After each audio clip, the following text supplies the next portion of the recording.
What's up, YouTube? I just want to do a quick message real quick. Just this quick message as I was talking to my brother today, and it just came out of nowhere. It came out of nowhere, and it's just something that's been, it was in part of my past that I thought, man, I forgot about it almost.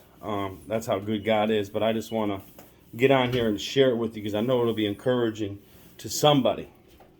And the story is and this is a real true story. Wish my mom was still alive that she could attest to it. But there was a time I was probably about 17, maybe about 18 years old, and I was at a low part of my life, and I needed to get a job. I was on probation. I needed to get a job, so couldn't get a job nowhere. So my mom took me to this place where you go and they'll find you a job. It's called Labor Ready place to work, and I go in there. And I fill out all this paperwork, but remember, I can't read and I can't write, and I don't know how to do. I don't have any school techniques, so I didn't pass any of the stuff to be able to get in anywhere. The only job that they had for me, and this is what they said to me: since you don't have any criterias and you don't know how, you got all the questions wrong and all the things, you don't have much to you. We are going to have to give you, the only job we got is a broken screw job. So, what is a broken screw job? It's where they take a whole bin of like 5,000 screws, and you sit there on a bench and you feel every thread to make, and if there's any thread that's got a little cut in it, you throw it in the defective bin. Yep. And if you don't have and then the other ones you throw in the regular bin. And that was my job for $5.50 an hour. That was the job the only job that I could acquire. And and they wouldn't even let you have headphones like a Walkman on. They didn't even want you to have that on. And so I would sit there in my head, and all the enemy would whisper to me is, see, they were all right what they said about you. Your dyslexia, your ADHD, you're incompetent, you cannot do nothing. You're just like one of these defective screws that just gets thrown in the bin and gets thrown away. And I'll never forget that, because all of the voices of all of the things either the teachers or people would say about me and say that, oh, he'll be lucky to be a janitor. He'd probably be in prison or dead by the age of 18, 19, 20 years old. He's just an angry person. He's just a bad person. And all I kept thinking is I was one of these defective screws. And I'll never forget how I felt going there and how I felt doing this basically to me is like the low pull dumb person job. You know what I'm saying? And I just gotta say that.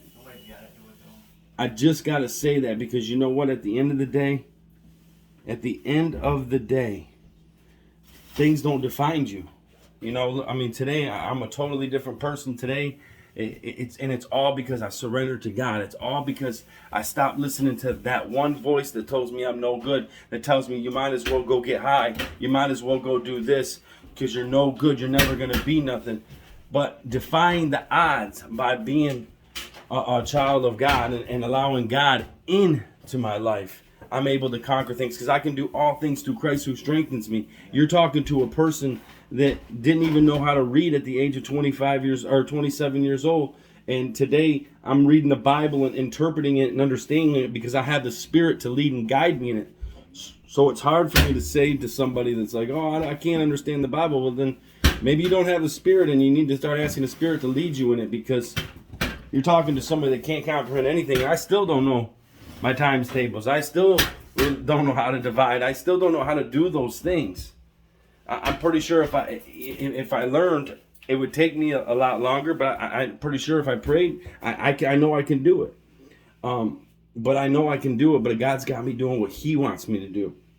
Sometimes it's just surrender and saying, what do you want me to do? Today I give my life as a living sacrifice. I'm vulnerable. I tell these testimonies that at one point were so, I didn't want to tell anybody that I was dyslexic. I hid it the best I could throughout school, just being a class clown. And anytime it was time to stand up and do spelling bees in fifth grade, I would make sure that I would get in trouble, or I was just creative in how I kept myself hidden so that I didn't have to tell anybody my insecurities, so they didn't have to see the insecurities. They didn't have to see the defects in me. But today I can be vulnerable. Today I can share them, because today that's not who I am. Today that's something that I just lean and give totally to Christ. And that's what he wants us to do. He says, trust in the Lord with all your heart, not lean on your own understanding, not lean on what people say you are, not leaning on what you think you are, but allowing God, leaning on Christ, asking for his wisdom, allowing his spirit to guide you